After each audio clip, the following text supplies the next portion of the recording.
All right, welcome back to another episode of Retro Muscle. Hope you guys enjoyed the new intro video. I really would like to thank GMV Bodybuilding for all this archival footage that I used. You guys should check out their website. They have such an amazing library that goes back so far in time. You can pretty much find almost any competition that you can think of. But we're not talking about competitions today. I'm actually going to play the third and final part of the Keith Klein interview that was produced by Muscle Media 2000. All right, here's part 3 of TC Luoma interviewing Keith Klein.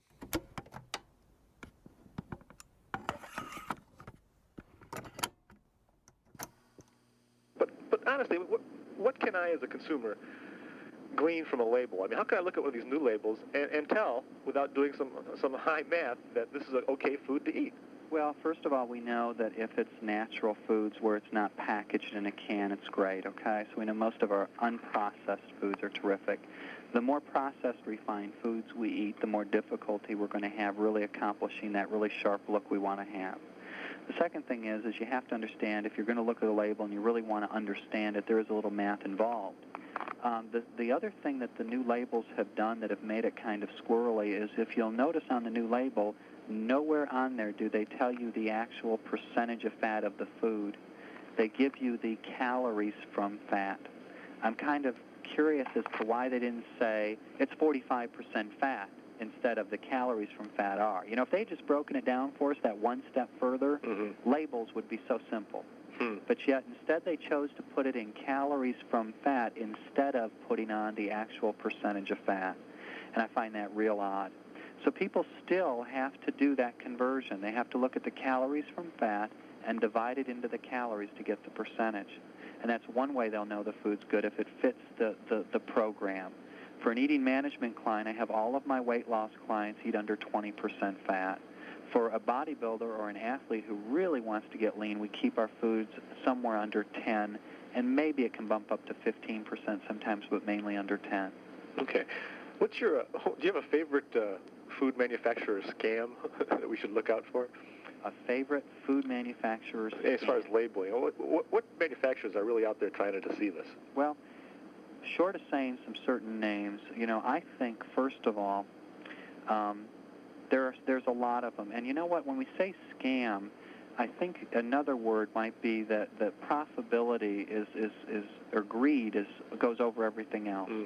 So when these companies, I think the purpose of a package is not to allow people to make an informed decision, it's just to get them to purchase.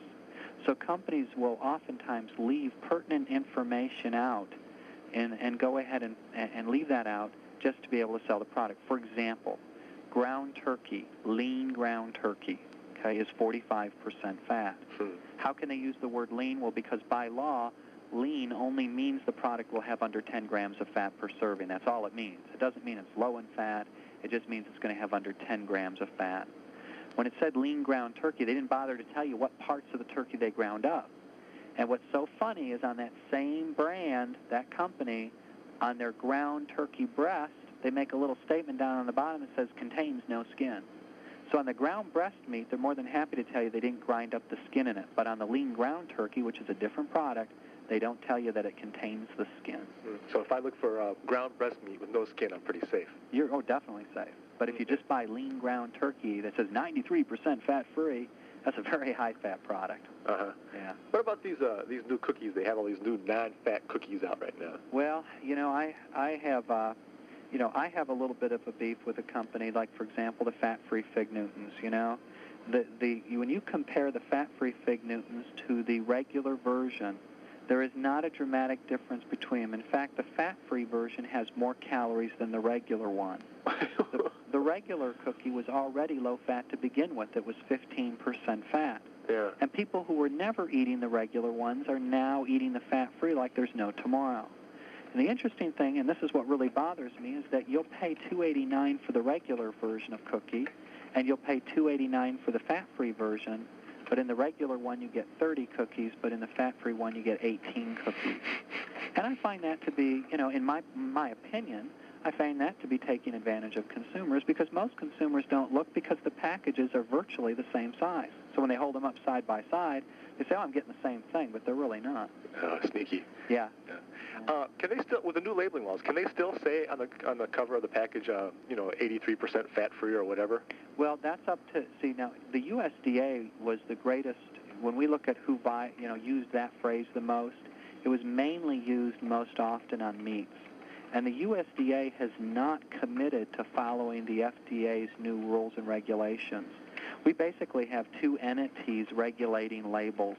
You have the FDA that regulates everything that's not meat, basically. And I'm just going to say that as an overview. For example, if you have a can of beans, that falls under the FDA's jurisdiction. But if you have a can of pork and beans, that falls under the USDA. So we have two separate entities, that which regulates meats and that which regulates non-meat products. So the problem is the USDA does not have to follow suit. They made a real slight commitment to state that they would. And so as we see it so far, the percent fat-free will still appear on labels. But the slight change has been that it will appear only on products so long as they're under 30% fat. Okay. So it'll still be out there, but the food has to be a low-fat food, or it has to be under 30% fat. Okay. What about these small companies, small regional or local food manufacturers? I noticed that not all of them have these labels on them. Are they exempt somehow? Or? Yeah, the smaller companies that have sales of under a certain dollar amount don't fall under the regulatory things that the larger companies do. Also, they don't have to label their products with the new label if they have a certain size package and if they're just a small enough company. For example, if your company only grosses $50,000 a year in food sales, you don't have to label your foods. So it's primarily for the general public that companies, that they have to follow the new regulations and rules. Wow, so it's pretty much a crapshoot when you're buying something that's locally or regionally produced. Well, we saw a study, and I think it was in the Journal of American Medicine. I think that's where it came from, that said basically they had done an independent study and tested foods, and they found that the majority of the national brands lived up to their label. Keep in mind, they're allowed a 20% margin of error on their label calculation. That's a big margin. It's a big margin. The IRS doesn't let you do that on your taxes. Okay.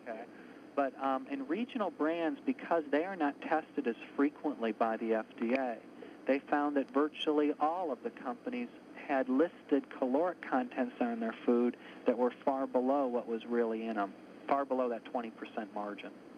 Okay? Mm-hmm. So in regional companies, and the reason for that is, and this is how I perceive it to be, the large companies often have their own labs for control. So, for example, if you go into Nabisco, they will have their own laboratory and chemical analysis being done in there. But smaller companies can't afford oftentimes to spend the $600 or $800 to have the foods analyzed constantly with every batch they make. So therefore, what they often do is they get a little computer program, and they kick in the ingredients, and it spits out what's in it.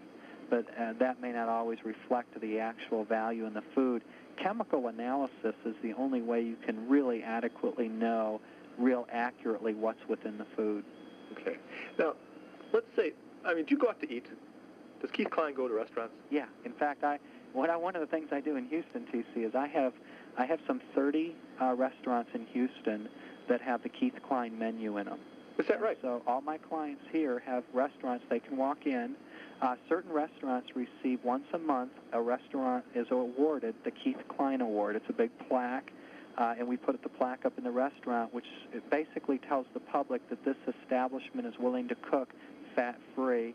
I design the menus and put them in place, and we have menus all over Houston. So here, it's very easy for us to eat out. What about for those of us who aren't fortunate enough to be in Houston? It's easy. You just have to know what to look for. Most restaurants today in the 90s are more accommodating than they've ever been before. So when we walk into restaurants, you know what I would envision? Remember when we talked about the 60-30-10? Mm-hmm. Well, a good way to do it when you eat in a restaurant is to picture your plate and divvy it into thirds. On one third, have a fibrous vegetable. On the other third, have a low-fat source of protein like the chicken or fish. And on the other third, have a low-fat starch like a baked potato or rice. And if you do that, you really got that 60-30-10 all set up. Okay, let's say we're going to the Chinese restaurant cold. Okay? What kind of things would you look for? What would you order on the menu, Keith? Well, first of all, if I walked in any Chinese restaurant, chances are good I wouldn't even open the menu. I'd just turn to the waiter and say, excuse me, I'd like steamed chicken and Chinese vegetables with steamed rice, no oil, no butter, no sauce. Often they don't list that on the menu, but they're more than happy to cook that for you if you know to ask. Okay. All right. The other thing is, if I did order off of there, I might also look for like some spring rolls that are just wrapped in rice paper and shrimp and vegetables. Okay. How about Italian restaurant? Italian restaurant, I think it's rather surprising. People don't realize often how many calories they really get in the foods they eat when they walk into a restaurant. For example, here locally, we had a restaurant that had on their light menu this bowl of pasta, and the pasta was with some marinara sauce. The pasta alone had to have had, they said it had 300 calories.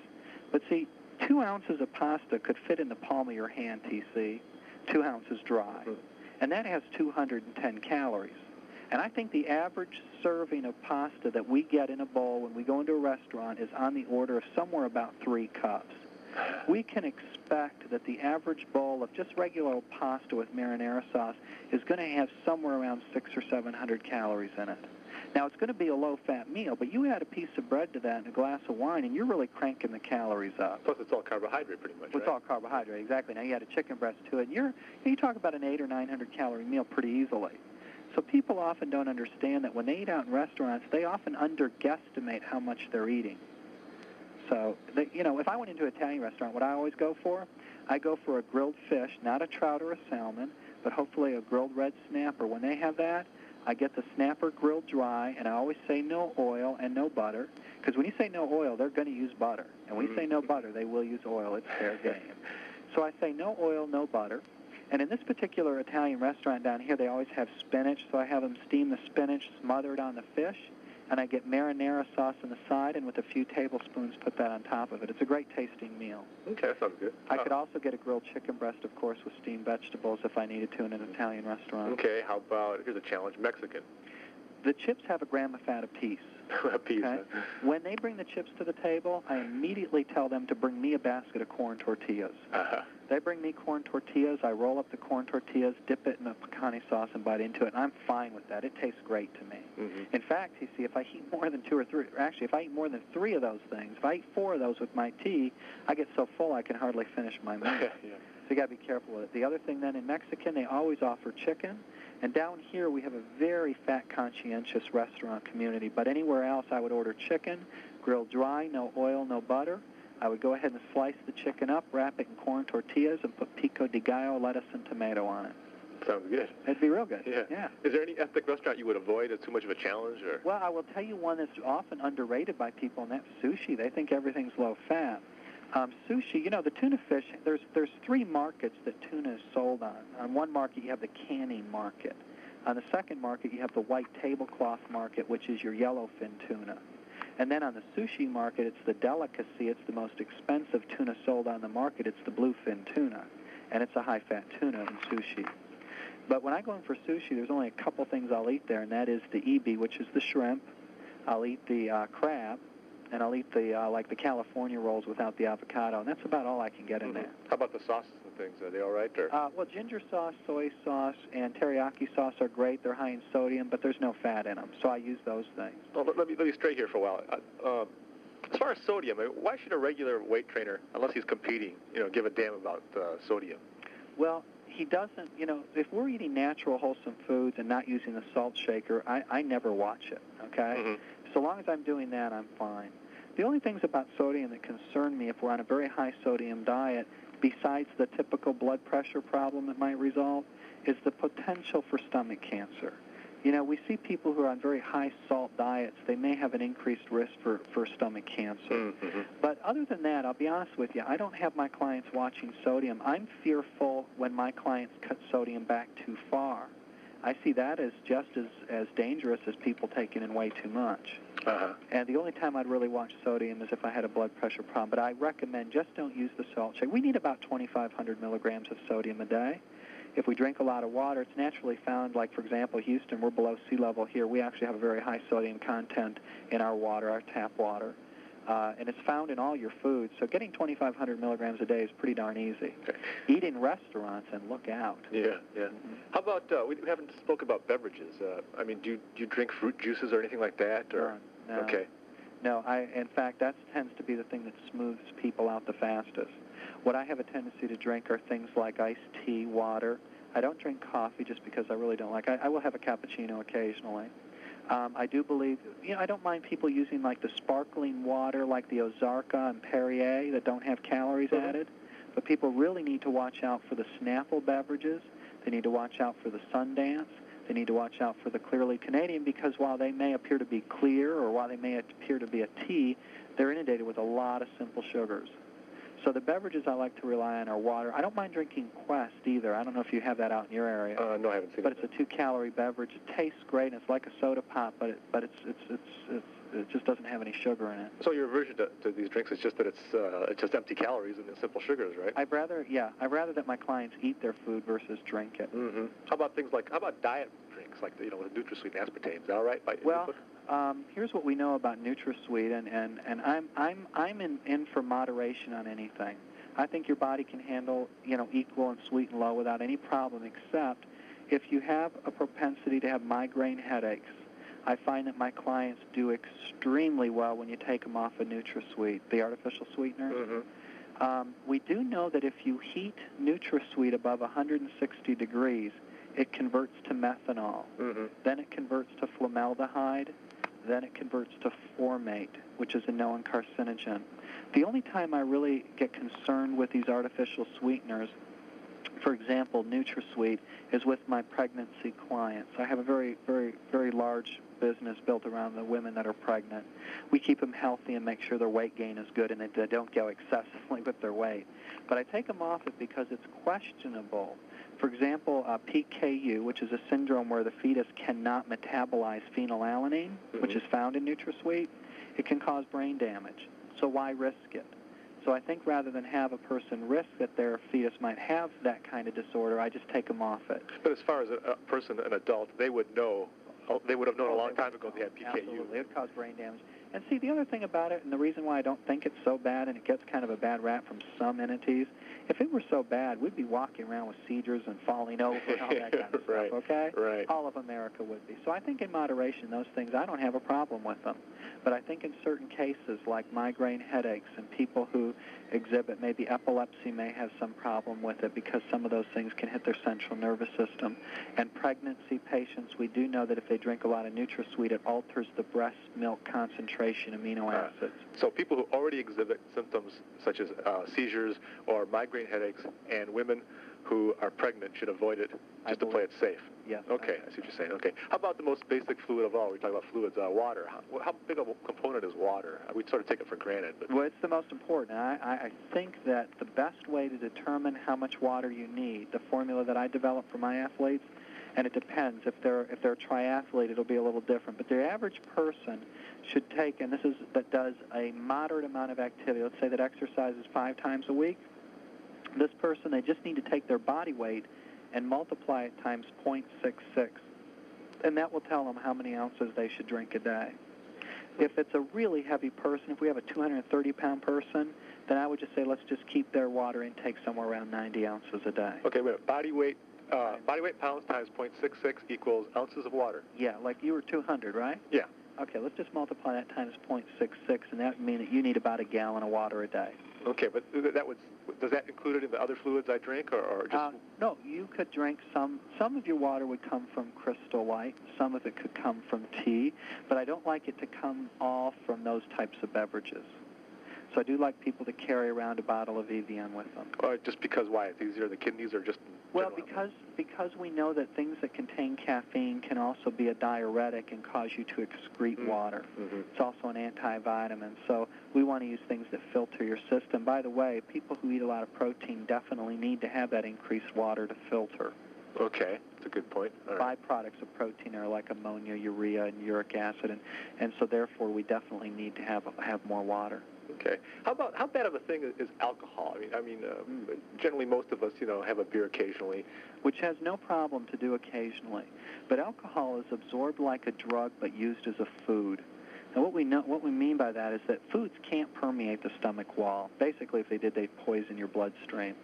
See, foods have to wait till they get to the small intestine to be absorbed, but not alcohol. It immediately goes through the stomach wall. That explains why when you take a shot, you feel it within 30 seconds, you know? Mm-hmm. It hits your bloodstream so rapidly that whenever a simple sugar like that is so rapidly enters into your bloodstream, your body's going to have to react and respond to try to keep it under control. Now, alcohol is a food because it's not actually considered a sugar, but rather it's a fuel that is utilized like carbohydrates, proteins, or fats, okay? So it's a fuel. Now, when this hits your bloodstream, basically your body has to use this as its primary source of fuel because it's so simple and ready to be used. That means that when you eat food, your body can't use the food as fuel because it has all this alcohol already present to be used up. See, and that's why they say alcohol is protein, fat, and carbohydrate sparing. See, when you drink alcohol, it spares proteins and carbohydrates from being utilized because the alcohol has to be utilized first. Not to mention the fact that the alcohol is an appetite inducer. It was used for years in hospitals to induce one's appetite. Not to mention the fact that it quickly and rapidly can get converted to triglycerides and stored as body fat. And there's just a lot of problems with alcohol. I use sugar in an analogy to alcohol a lot because they're somewhat intertwined. But did you know alcohol has 7 calories a gram? Yeah, I read so that. it's almost twice as calorie concentrated as any other sugar you could eat. Yeah, people don't often think of that, do they? Yeah. Think of it as empty calories or Right, non-existent calories. Right. Aside from all this, I mean, just in a general health text, what are your opinions? Obviously, a lot of people in the sport are using drugs, steroids. How does this play? I mean, what is your personal opinion about that? My opinion, TC, is that, now here, let me give you a great background on this. I've been doing this 15 years. So many of my clients that came to see me many years ago still come to see me, okay? And I've seen a host of individuals, and I'm talking about men primarily, that have used steroids pretty excessively during their competitive days or just during their weightlifting days. They still continue to work out today. They reach a point in their life, let's say along the lines of 30, 35 years old, and their priorities change, and suddenly being big isn't the most important thing to them anymore. Not to mention the fact that now they have a family. What most of these guys are saying to me today is this. No one ever told them when they were doing the roids the problems they were going to experience later in life. The best thing I read, Muscle Media did a fantastic article. I want to commend the author on that article about reduced testosterone levels as we age. Mm-hmm, right. That was a fantastic article. Right, Dr. Dolnick, right. That's right. Well, listen, these individuals, when they were taking the steroids in the past, they never experienced any problems. To my knowledge and what they told me, they never had any side effects whatsoever. Somewhere along the line, they decided steroids were no longer needed to be a part of their life for family obligation reasons, priorities, or whatever. They got off of steroids, and they are experiencing the very same problems that were described in that article. They're tired, slightly depressed, sex drive has reduced, their testosterone levels have dropped and not returned back to normal, and they all have a tendency to describe the same symptoms to me. Huh. Now, we have a doctor here in Texas that's been working with some of these people and treating them, finding that their testosterone levels are so low and they're suppressed, and they're only 30 or 35, because of their abuse in the past with the steroids. Well, see, and this lethargy that they seem to have also tends to reduce their desire to train. And so there's just a change and a shift in how they feel now as opposed to when they used to be younger and use steroids. Uh-huh. And what I hear from them is they kind of regret having used them only because of how they feel today. And so what they're doing with the hormonal replacement therapy is these doctors are giving them shots of testosterone, and they're saying they're feeling great again. Mm-hmm. And they are really actually, I think that the one term that would sum up how they feel besides apathetic is somewhat depressed, slightly depressed, low in energy, sex drive is lower, and there just seems to be a sense of apathy that accompanies them now. Amazing. So it's like a premature male andropause type thing. Right. And I believe that's induced from their use of steroids. So one thing that I would say is this. While I'm neither against them or for them, it doesn't matter to me. What an athlete decides is their decision. But what I think is that somebody, and why I was so glad to see that article, although it didn't expressly say folks that are using them today are going to have this problem later on, I think people should be a little bit more aware that by the time they're 35, they're going to have some problems, that they need to seek out a good endocrinologist to help them get it corrected. And so I think really that's my chief complaint, is that nobody ever bothered to tell a lot of these people that the problems they were going to experience later are as prevalent as I think they are. That's a good point. Yeah. Thanks. Well, we could talk about this stuff all day, but it's not realistic, obviously. But is there any way to learn more about the things you've been talking about? Well, Bill and I and Blade Thomas had done a video on the Metrics cruise, and I believe that will be coming out fairly soon. Bill will handle that through the magazine. Lee Labrada and I have done a book which we've been working on for the last 3 to 4 years. This is a book which culminates everything I do in the clinic for bodybuilding and people and models that want to get ripped. And this book is going to take a beginner or even a seasoned pro and teach them everything Lee and I know about how to peak and have that buffed look. Whether they're getting ready for a contest or not, if they want to look like someone who's competing, this book will do it for them. Now, we base the entire book on food philosophies because, understand, that's where I come from, So it's all based on how to do this through food. And that book should be coming out later on this year. We have the graphic artist just finishing up on that now. Was that something that would be available through mail order or bookstores? Yeah, I think we're going to let Bill handle it first for great. us. I think what we'll do is advertise it there, and it's called Get Lean. Get Lean. Get Lean. And by the end of the year, you say, or? Yeah, it should be out, hopefully. I'm hoping it'll be out in September. Okay. Maybe October. Okay, great. Really looking forward to getting that thing out. Yeah, I'd like to see that. How about private consultations? Can the people who listen to this tape call you up and well, I can't do consultations over the phone. Mm-hmm. I don't do that, because my practice gets booked sometimes 3 months in advance. Whoa. So I'm booked very long ways in advance. I like to see people one-on-one, but if someone wants to get in touch with me, they could call me at area code 713-621-9339. And I'd be more than happy to maybe give them some advice there, or maybe recommend somebody in their area, or let them know about my services here. But you're going to be on the next Muscle Media cruise, right? Oh yeah, I'll be on that cruise. Would you be available to help people there? Yeah, absolutely. Okay. In fact, I'll be conducting a series of lectures on the cruise. I'll also be doing some roundtable discussions like we did last time. It was a great time. I'm looking forward to going back. And then I'll also be around just to talk to anybody when they have any questions at all. Oh, I great. enjoyed meeting the people last year. Well, great. Yeah, it was really fun. Looking forward to it. Hey, well, this wraps up this tape, but we'd like to thank you very much for opening our eyes up to a lot of things that I'm sure most of us weren't aware of. Well, thanks, TC. I enjoyed it. Well, thank you very much. All right, you take care. Bye-bye. Bye-bye. At Muscle Media 2000, we're always glad to hear from you. Write to Muscle Media 2000 at Box 277, Golden, Colorado, 80402-0277. Or call our customer service department in Golden, Colorado at 1-800-615-8500. Okay, hope you guys enjoyed the interview. That's it for the tapes for now. The next video I'm going to do is actually a competition. I'm going to keep it a little bit of a mystery for now. It's from the 70s, and it was an IFBB show, and I'll leave it at that. Please like this video, share with your friends, and subscribe to the channel. Ooh, also forgot, if you love classic bodybuilding, and I'm sure you do, you're here, check out my Instagram page. That's at Retro Muscle Mags. All right, see you later.